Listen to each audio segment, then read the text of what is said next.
I'm Katie. I'm Anna. She's a psychotherapist. And she runs a photography empire. Together we make music and we podcast to encourage ourselves and you to do the things that scare us most. Hey everybody, today our interview is with Allison Fallon, and it's a real treat.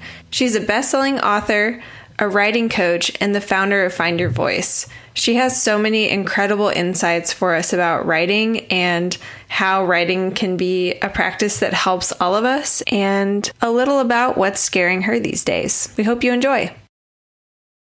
Thanks so much for joining us today. We would love for you to tell us and our listeners a little about yourself and introduce yourself to us. Well, my name's Allison Fallon, and I always say that I write books, I help people write books, and I believe a regular practice of writing can totally change your life. So I'm a best-selling author, public speaker, also founder of Find Your Voice, which is a community that I built for really to help support anybody who wants to write anything at all, including and especially those who would never call themselves a writer. I love that. Yeah, that's awesome. Do you find that a lot of people don't want to call themselves a writer? Yes. In fact, I think it's a bit of an epidemic that we have this idea in our heads that writing is this elite activity that only certain people who are talented enough or trained enough or experienced enough or who have a degree or whatever only those people can claim the title, and then everyone else might apologetically say like, well, I have this dream of writing a book, or I've always wanted to write a screenplay, or I have this idea for a TV show. But it's the kind of thing that people whisper about behind the scenes, and they're embarrassed to admit, and they don't really know who to ask for help or where to turn to get. They have no idea where to even start, and they don't know the practicals about structure, and people get really insecure around grammar. And they think that those things disqualify them from being a writer. And actually, the funny thing is, I always say, good writing is not good grammar. Good grammar is good editing. Good writing is good thinking. Amen. So that's a confusing sentence. But like the point being, good writing comes from really good thinking. One of the gifts that writing can bring into our life is it forces us to really think about things, to really think an idea all the way through, to clarify what we truly think about it, how we feel about it. And then as you put the words down on the page, you actually become more clear and resolute in your own life, and you'll start to see changes. Like I won't get into this right this second, but there is just like a huge body of research that shows the kind of physical, tangible changes you can see in your life when you're engaged in a regular practice of writing. So whether it's a book idea that you have that you want to write, or you've just always loved to journal, or maybe you have thought of writing something, but you're kind of like, I kind of feel like I'm an imposter. It would be silly for me to admit that I have a TV show that I want to write. Wherever you are on that spectrum, writing has all of these great benefits to offer you. And my role and my goal in my life is just to open the door to everyone who wants to write so that they have a handhold and can get started. That's so cool. Yeah. I love that so much. That's something we talk about a ton on our podcast is that imposter syndrome, and across the board, not just writers, obviously, but, I do think it's an epidemic. I love that word, of people just not feeling qualified. So I think what you're doing is very, very valuable. Yeah, it seems like no matter what qualifications, quote unquote qualifications people have, they still find whatever the next level is, it's just out of reach. Like, if they don't have a degree in it, they're like, well, I don't have a degree, so I'm not qualified. And if they do have a degree, they're like, well, I don't have something published, so I still don't count. What's funny is that people are always relieved to hear that even when I work with writers who are New York Times bestselling authors, they've sold hundreds of thousands of copies or millions of copies in some cases of their books. They're making a full-time living from writing. They are known as a writer, like in the wider, realm of culture or whatever, like whatever list of qualities you think makes a person a real writer. They still will say to me, I'm not like, nobody needs to know this, but I'm not a real writer, and they'll use the air quotes. And I'm like, what do you mean by that? And they're like, well, like this happened by accident. I never meant to write a book. I always had, like, I was always an actor, or I was always really into food, or I always wanted to start a business, or I just got really passionate about this social justice issue. And so I started this nonprofit. And then before I knew it, publishers were coming to me saying to me, will you write a book? And they always feel really overwhelmed and underqualified to the task of writing a book. So my point to everyone is the fact that you feel overwhelmed and unqualified to write a book doesn't say that you're not a writer. It just says you're a human person who's trying to do a thing that feels really big and overwhelming. So it's no different than running a marathon or becoming a parent or getting married. You're like, whoa, this is a huge responsibility. This is a lot to take on. I don't know how to do this. I'm certain I'm going to mess up at it, but I'm going to give it a shot anyway, because I know that it's going to be really rewarding. Yeah. And nobody's going to be good the day they start anything, right? I mean, Totally. why would you know how to write a book if you've never done it before? Yes. Exactly. And if you're worried about your grammar, just rest assured that some of us love editing. That's like, Totally. we don't exist without you. So I know. Behind every good writer is a great editor. And the other thing too is that this is really usually the most convincing part for people, to know the science behind how your brain works, and that the editing part of your brain is actually a totally different part of your brain than the writing part. If you try to engage both at the same time, they will cancel each other out. It would be like trying to drive a car with your one foot on the gas and one foot on the brake. Oh, wow. You're actually just going to burn out your engine, and you're not going to get very far. So you have to decide during your writing time, I'm just going to put my foot on the gas, all the way on the gas, and I'm going to get as many words on the page as possible, even if it's bullet points, even if it's, I tell writers, if you have to draw. Drawing is actually, it'll light up the part of your brain that is it's your limbic system. It's the part of your brain that's responsible for imagination and creativity and connecting the dots of things that are seemingly unconnected, which is all where the good writing comes from. And then later you go through with your editing brain and you frame it and you format it and you clean things up and you improve the grammar and you put your commas where they belong and you delete them from where they don't go, and you improve the word choice, and you like, those are all tactics, tips, and tricks for later. But, I find like a lot of writing programs will focus on part 2 when most writers haven't really mastered part 1. So there are some writers out there who are just really good at it and gifted at it. They're like content developers. But the people who are really gifted at that usually are never on time for meetings. Like the whole joke about like artists, how you like can't trust artists to pay their bills, the whole starving artist thing. Usually people who are really good at accessing their limbic system and living there don't keep an iCal. They don't check their emails regularly. You never hear back from them on text messages, because it's a different part of your brain than what it takes to get the good writing done. And in the modern world that we live in, we only celebrate, almost exclusively, we celebrate the prefrontal cortex and the duties of the prefrontal cortex. So to get through your day, you have to be like on your phone on 17 different apps and responding to emails immediately and responding to text messages and juggling all these balls in the air. And that is the antithesis of good writing. Yeah. So the struggle you feel is real. If you're trying to get words on the page and you're stuck, that's a real struggle. And there are ways to get around it. And also, I think I went on like 17 different tangents, but you get the drift. Yeah, totally. I mean, that's so incredible that you're helping people through that. You hinted at this earlier. Can you kind of go into the research behind why a healthy writing practice is good for everybody, not just writers? And how did you kind of come up with that idea? Yeah, well, I have always been intrigued by the idea of using writing as a way to process your own personal life story and pain and trauma and whatever, because that's just been my way of processing. So I had a little bit of a slant and a bias, but writing was always the thing that I turned to. And I felt like growing up, I felt like I had a lot of complicated emotions about what was happening in my life that I didn't have an outlet for. So the way that I would cope with that is I would turn to journaling and writing, and I would write poetry and keep journals like of just, kind of like verbal vomit, like just spewing whatever was on my heart. And it was always the way that I could recalibrate myself and kind of talk myself down from ledges and recalibrate that internal voice. And then like later in my 20s, when I started working through some of the trauma from my childhood with a therapist, I was using journaling as a supplemental tool in that area to like help with what I was doing in counseling, and found that to be really useful and helpful. But at that point, it was all anecdotal for me. I just was like, well, this must just be the way that I process my own story. And then in my early 20s, I started helping. I graduated I have a master's degree in teaching writing. And so I started teaching people this process of writing and realizing that actually everybody had a very complicated story to tell. And most of us don't spend a lot of time. We don't know how, or we haven't been given a safe place to spend time processing the story, clarifying what it means, figuring out like, who am I? What am I here for? What makes my life matter?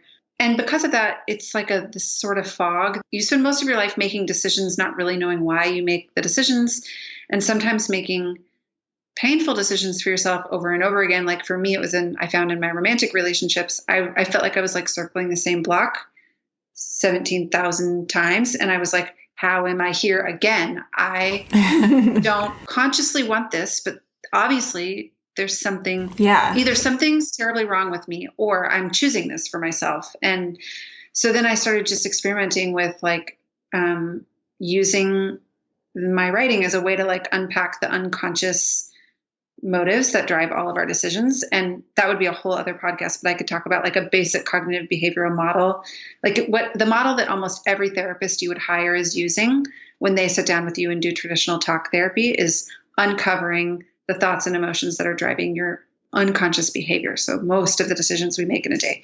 So you can actually use a practice of writing to unearth those and then reroute them and then change your outcome. So I'm experiencing all of this personally. I'm working with hundreds of clients who I'm watching them have an experience in their lives where their marriages are getting stronger and their relationship to their kids are being healed, and they feel more at peace with their own past history. And like, I'm watching all these things. I'm working with addicts who are in recovery and inmates who are trying to reintegrate back into society, and just like watching these dramatic changes happen. And then in about 2010, I picked up a book called Writing to Heal by James Pennebaker.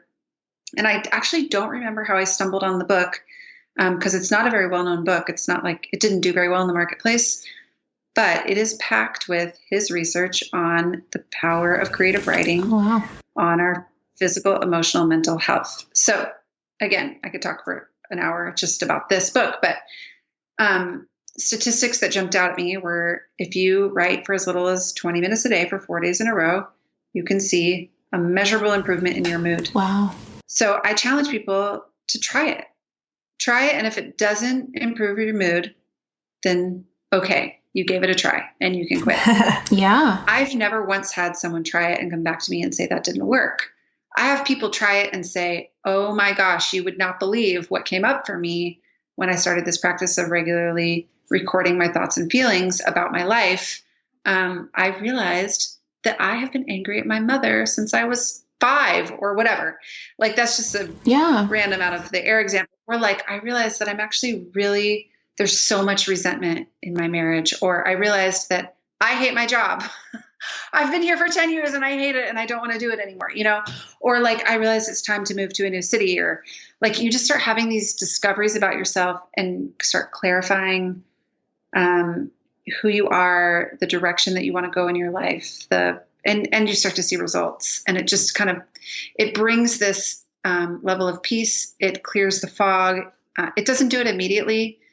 And it can be a bit of a roller coaster. So I always tell people, like, you have to gauge your own, it's like being your own therapist, where you have to kind of gauge, like, am I overwhelmed right now? Well, then maybe I should just like back off and write about something more surface level for a while. But you have your finger on the dial, like the volume dial. So you can turn up the volume to 10 if you want. You'll make lots of progress really fast. Yeah. But you'll be like intense. It'll be full on. It's going to be like totally blasting your ears out. Or you can turn the dial down to 2 and you can keep it at 2. But all of that to say, it was a very long explanation to say, this is a practice that research shows is good for absolutely anybody. You do not have to be a good, like quote unquote, good writer. You don't have to have a degree. You don't have to publish it. You don't have to show it to anybody. But just the act of putting the words down on the page can help you get out of your own ruts. I can't help but think, like, the word that keeps coming to my mind over and over again is clarity. Like, it can provide you so much clarity, because, how much time do we spend banging our heads against the wall trying to figure stuff out, or trying to understand, or trying to decide? And I think it's really powerful that this is a practice and it can continue to provide clarity for you. And when I think about, our community with the Doing Scary Things podcast, it's a bunch of people doing scary things who have probably spent plenty of time banging their heads against their own walls. And probably one of the main things they're after on a regular basis is clarity. Totally. And they have big decisions to make and want to do right by whatever this thing is that they're doing. And I also think, one of the things that happens is when you decide that you're ready to break out of your old way of doing things and you want to do something new, and that could be in literally any area of your life. So you could be like, I'm tired of living paycheck to paycheck. I want to get organized in my finances. I want to have a savings. I want to invest in my retirement. I want to be able to give back generously, whatever it is. Or you could be like, I'm tired of dating men who treat me terribly. I'm ready to move on to like whatever it is. So like romantic relationships or career or finances, or you have this moment where you're like, I've decided I'm done with the old way. The problem is you, in your conscious mind, you've chosen that you're done with the old way. And what a lot of times people will find is you step out, you do something totally scary, and you expect life to sort of reward you with a new result. Yes. And what people find, and I'm like, the looks on your faces, I can tell you get this, is you find that actually you're like, no, how is this real? I'm getting the same result. Like I have done all of this extra work. I've really put myself out on a limb. I did the thing I was scared to do. And here I am in the same place that I've always been. And the trouble is, like I always say, the trouble with traditional goal setting is that it doesn't take into account the fact that most of our decisions are made at an unconscious level. So most of the actions that you take on any given day are not actions that you're choosing to take. You're not going, okay, breathe in, breathe out, breathe in. Your body is just doing it for you because it knows how to do it. And so, for example, choices that we make with money. Money is a great example. Money and love are both great examples because they're very primal. By that I mean they're very limbic. These patterns are set from the time we are very young, right? And they're incredibly hard to break unless you are pulling them into your conscious brain first. So you are making these choices with money. And you don't see anything wrong with it, or you don't even really know you're doing it. And then there you are again on the 29th of the month, and there's $9 in your checking account. And you're like, how did this happen again? Because I thought I was supposed to be on a budget and I was supposed to, and I thought I was making different choices, and I'm still in the same position. So one of the great things that writing can do for you is it can help you unearth the unconscious motives and the unconscious thoughts and beliefs that are actually driving your behavior, so that you can actually see real change. It's like a tiny little addition to what you're already doing that's actually going to make what you're doing feel easier. I always describe it like a leg up. It's like you've been trying to climb up this brick wall, and it's like, someone's like, let me give you a leg up. Let me give you a hand. Well, I think that's so cool so that you have such an active practice in teaching people how, to do this thing. Tell us a little bit about your own career as a writer, and what are some things you have accomplished, and what are some things you have coming up? So I have been writing books since about 2010, and I've written a bunch, and a lot of them have been co-writes with other people, or what we call ghostwriting. So someone has an idea and I execute the writing, but two of them have been my own, and I'm proud of both of them. Although it's funny, like you write a book and then years pass and you're like, oh, I would have said that really differently. Yeah. You just change as a person. So Packing Light is the first one that came out in 2013. And it's like a coming of age story of trying to figure out like, what was I here for and why do I matter? It's a story of quitting my full-time job and taking a step to go on this road trip across the country where I visited all 50 states. And so I think actually your audience might resonate with a lot of the themes in the book. Yeah. And then I have a book that came out really recently in November called Indestructible. And that's the story of leaving an abusive marriage and just building my life again from scratch. And also it's really the story of using writing and storytelling as a tool to decide how I wanted to see my own story. Specifically, the marriage ended and I had definitely moments where I felt like, how could this possibly happen to me? This was the last thing I expected. I feel like I did everything right. And then I have been betrayed. And this is like the worst case scenario was the term that I would use. And what happened through my writing was I realized I get to decide how I want to tell that story. And I don't have to decide to tell the story that this was the worst thing that could ever happen to me. In fact, I got to decide that it was the best thing that ever happened to me, and that rock bottom was this really sturdy foundation on which I could rebuild my life. And it was incredibly empowering and confidence boosting and clarifying. And it gave me a sense of closure over what had happened that I don't think most people get when they suffer a breakup or a loss or a grief of some kind, simply because we don't sit down and take the time to get that closure. So it was a really, really healing process for me. And I think that was the best thing that came out of that particular project. And also, it just birthed in me this desire to help anyone who wants to write a book execute the process of writing a book. Because a lot of what you'll hear in the publishing world is when someone's like, I've always wanted to write a book, you'll hear people say, well, not everyone can write a book. Not everyone's a good writer, or you'll hear people say, okay, well, if you want to write a book, you need to grow your platform. And I find those responses or that attitude to be really tragic, because I think even if my book, Indestructible, never saw the light of day, if a reader never read it, I needed to write it. And, if someone's listening right now and thinking, I have a story that I need to tell because I need to tell it, not because I want 1 million people to read it, then I want to provide an outlet and a way and the kind of support that author might need to get their story on paper. It may or may not include an agent, a publisher, a book contract, millions of copies, New York Times bestsellers list. Like, it doesn't matter in my mind, because those things are secondary. They're icing on the cake. Yeah. Yeah, like the value of the writing is totally intrinsic. And if there's extrinsic value, that's secondary. 100%. 100%. Great way to say it. Yeah. That's so powerful. And I can't help but think, that's what we're about as well. I found a quote on your website that I wanted to read, if that's okay with you, because I just loved it so much. And so on your website, it says, I'm not a therapist or a guru or a life coach. I just think you're remarkable. And I want you to think that too. As soon as I read that, I was like, yes, we're going to love this conversation, because our message, one of them, is that we really believe strongly that every single human is creative. And a lot of the ways you've already talked about how people discount themselves from, thinking they're not capable of being a writer.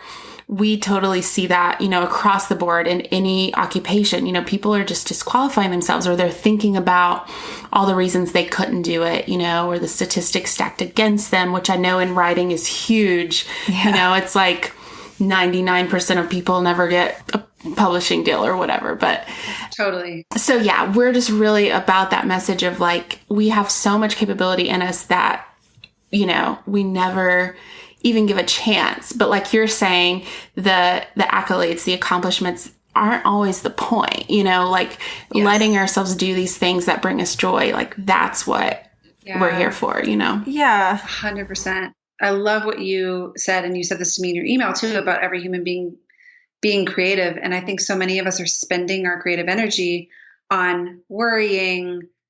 Like, even what you said about how, like, I can't remember exactly how you said it. Something like, people have, they decide ahead of time that nobody will ever read this or it won't have an audience or whatever. I'm like, think of the creative energy it took to invent that story that nobody would ever read your book, and to attach meaning to that in a way that means you shouldn't write it. It's like you're using that creative energy to invent a reality that never has existed, actually. Yes. Why not channel that creative energy toward whatever story you want, a future you actually want to exist, and or a story that you find interesting and entertaining in some way, and who cares who reads it or doesn't read it? Yeah, definitely. And there is just so much power just in telling stories, that is a lot of the impetus behind us doing this podcast, is that like week to week, we're little by little telling our own story too, like as it's unfolding, and we're inviting people to tell their stories. And that is so powerful. And when you have made up your mind, right, and you've decided like, okay, I'm going to do this scary thing, or you've sort of decided I'm going to change, I'm going to do something new,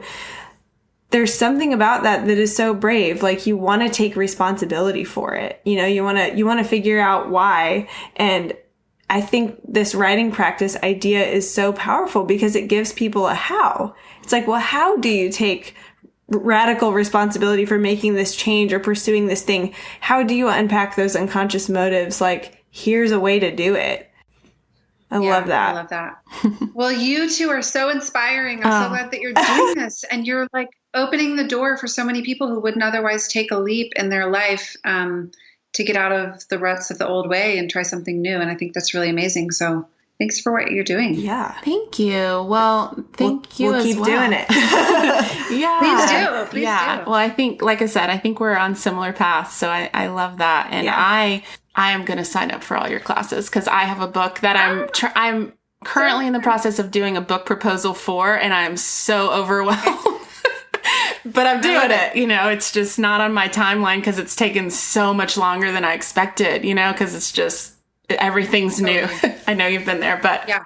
So can you tell us more about this new program you have coming up? I'm so excited because like I said, I've spent the last 10 years really honing in on the mistake I think that most new authors make, and especially new authors, but not just new authors, even authors who've done this a bunch of times, is they just don't do enough planning before they begin writing.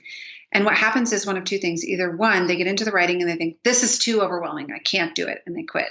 Or they get into the writing and they get lost in tangents and down directions that the end result doesn't end up being what they pictured, and they feel disappointed instead of really proud, which is the way that you should feel when you finish a book project. You should feel like, can't wait to share this with my favorite people in the world. Like, I'm so excited for them to read it. So, and I have been working one-on-one with authors for a very long time, but I didn't have a resource that I could offer digitally for people who they don't have the time or the resources to come and meet me in Pasadena and spend a day with me. And just in the last 12 months, I've finally taken all of the information, resources, expertise that I've gained over the past decade that's in my brain, and I've put it down on paper into this course that I call Prepare to Publish. So Prepare to Publish is a 3-month guided online program for anyone who wants to write a book. The objective of the course is to help you create a very clear outline and to finish your book proposal document. So if you complete all the assignments and lessons over the course of 12 weeks, by the end of it, you'll have a finished book proposal document, including your clear outline. And the book proposal document does two things. Number one, it opens the door for you to publishers. So agents, publishers, that whole traditional publishing route, should you decide to go that way. And it also is your roadmap for writing, editing, and publishing the book. So if you decide to go a self-publishing path, then a proposal document is still a really, really very useful tool to have. So this program walks you through that step by step. It does that through videos. Once a week, you get a video delivered to you. Then you have 12 weeks of lessons and assignments. And then we also do monthly coaching calls over Zoom. It's a group coaching call. So I workshop, you get to connect with other people in the group and then workshop specific questions or problems people are having with their manuscripts. And then, you can even share your manuscript and get feedback from other people, which is very, very helpful. So, so registration will only open one time this year, and I'm opening in mid-May sometime. You can either join the wait list if registration hasn't opened yet, or you can go ahead and register if registration is open. So perfect. Okay. Yeah. Please send us those links and we'll make sure that they get in the show notes. And guys, I am definitely going to do this program. So if anybody listening wants to join me, email us and we'll do it together. I think that's super cool. Hang out with Katie on Zoom. Yes. Up? Yes. I love that. Oh my goodness. Thank you so much. Yeah. And we're also going to be giving away a couple of Allison's books. Woo! So we're going to ask everybody to just do a screenshot of them listening to this podcast, tag us on Instagram at Doing Scary Things, and then we'll randomly select a couple people to give those books to. So thank you so much for allowing us to do that. We're super excited. Of course. My pleasure. I have a slightly self-indulgent question. Go for it. Okay, well, I'm wondering, writing is like a general practice, writing is a general pursuit, but obviously you have somewhat of a focus on people writing books. So I'm wondering if there's anything special you would say to people who are writing like screenplays, musicals, plays, something like that. So here's what's interesting is I have a lot of expertise that I can provide in the area of books, because writing a book versus writing a screenplay or a play or whatever, or a TV show is only different in the form. Mm-hmm. But the practice is the same. So my advice to writers is the same across the board, no matter what you're writing, which is just write every day. get in a regular practice of writing. If it's 5 minutes, great. If it's 20 minutes, even better. The research shows 20 minutes is the ideal. Julia Cameron recommends 40 minutes. I think that's wonderful and probably unrealistic for most people. So shoot for 5 or 2 or 1 or whatever. Like if you can only do 2 minutes, then do 2 minutes. And if you can do 20, then great. But getting in that regular practice of writing it's the best advice I can give to anyone who's writing anything, because once you have that part down, the form, the tips and tricks, the grammar, the format, anybody can learn that. It's anybody. You could Google it. So the hard part is, how do I overcome my own resistance to get my thoughts down? How do I get out of my own way? How do I drop out of my conscious mind and into my subconscious? How do I stay motivated? How do I stay inspired? Like those are the things that writers are really wrestling with. Gotcha. All the way across the board. So those 2 or 20 or 40 minutes of writing every day doesn't have to be writing on whatever that project is. It's just writing, just getting your thoughts down. And yes. In fact, it's better if it's not. I'll give you really quick for your listeners, the infinite writing prompt. This is a writing prompt you could use every day for the rest of your life, and you would never run out of content. The first thing is you choose an event or circumstance from your life that feels charged. So by charged, I just mean it has some electricity to it. So it makes you feel something.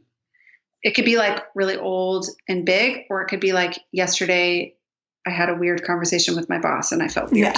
Like it can be just kind of awkward, or it can be like a huge loss or grief. So that's the first thing. The second thing is you write the facts of the situation. So I saw my boss in the hallway. He said this, I said this, he walked away, we didn't talk for the rest of the day, whatever the facts of the situation are. Then you write your thoughts about the situation. Here's what I thought after the fact. I thought he was thinking, I thought he felt, I thought the reason he did that was because whatever. Then you write your feelings. It made me feel worried, scared, ashamed, sad, feel like quitting, feel like whatever. So the situation that's charged, facts of the situation, thoughts, and then feelings. And as you're writing, you'll probably have some trouble differentiating between what's a fact, what's a thought, what's a feeling. And if you do, then you're on the right track, because that's exactly what it's meant to be doing. Awesome. But what happens is it just drops you into your limbic system when you're writing about a situation that, like, think of like the electricity that, like, if your hair on your arms stands up, that electricity is limbic. Limbic just means body. So when your body has a response to something, there's something going on in your limbic system. And you can be like, oh, here's material that I can use and craft into something. Yeah, that's your cue. Yes. I love that. Thanks for sharing that. Yeah. What's scaring you right now? Are you pursuing anything that feels scary to you? Yeah. I mean, I'm really candidly, I am scaling the business for the first time. So it's always just been me, and I'm helping people write. And I'm realizing that I have more work coming my way than I can hold by myself, and I need help. And it's scary to trust that the heart of what I'm doing stays true when you start to scale a business. I get in this mode of like, I don't want to just take people's money from them for the sake of taking money. Do you know what I'm saying? Like, I don't want to do that unless there's a really honest exchange of, like, unless they're going to get something out of it. So I'm having to trust that it is possible to scale a business and keep the soul of the business alive. And it doesn't have to be just like, how can we increase our profit margins and like get the most money for the least amount of work? Like, it doesn't have to be like that. It can be a real authentic and true giving of what I have to offer, and that it actually, as it expands, there's even more opportunity for people's lives to be touched in a positive way. So anyway, it's scary as, I almost want to cuss. It's scary, but that sounds scary. But it's also invigorating and fun, and I'm excited. Yeah. So, well, I love that. And I'm sure since you're trying so hard to be authentic, I mean, I know that's going to stay in place. It's going to come across. So love that. So what advice would you give our listeners who are maybe thinking about starting something that scares them, or they don't know how to take the next step? What would you say to them? You'll never feel ready to take the next step. So I think just doing anything, even if it's one thing, that even something that feels small, just decide today you're going to do it, make a commitment to yourself to do it, and do it. Make a phone call, ask a question, ask for what you need, send an email, take a new way home, like anything to sort of shock you out of the old way of doing things. Yeah, it doesn't have to be complicated. I love that. I figured you'd say write about it. That's true. I think that one's obvious. That was too easy, so yeah, exactly. No, you dug deep for that. I love it. Thank you. Yeah. It's amazing. My pleasure. That's awesome. Well, thank you so much for taking time. And we'll definitely include all of your contact info in the show notes so that everybody can jump on board with all that you're doing. I'm so honored. Thanks for having me on. Yes, Yeah. thank you. That was so packed with inspiration. Yeah, it was really good. Thanks, ladies, so much. Thanks so much for joining us today. If you like what you've heard, take a second to subscribe or share it with a friend. There's plenty more information in our show notes, including a link to where you can listen to our music on Spotify. See you next week. Yes. Yes. Yes. That is so real life. It is. I get myself in so much trouble. Yeah.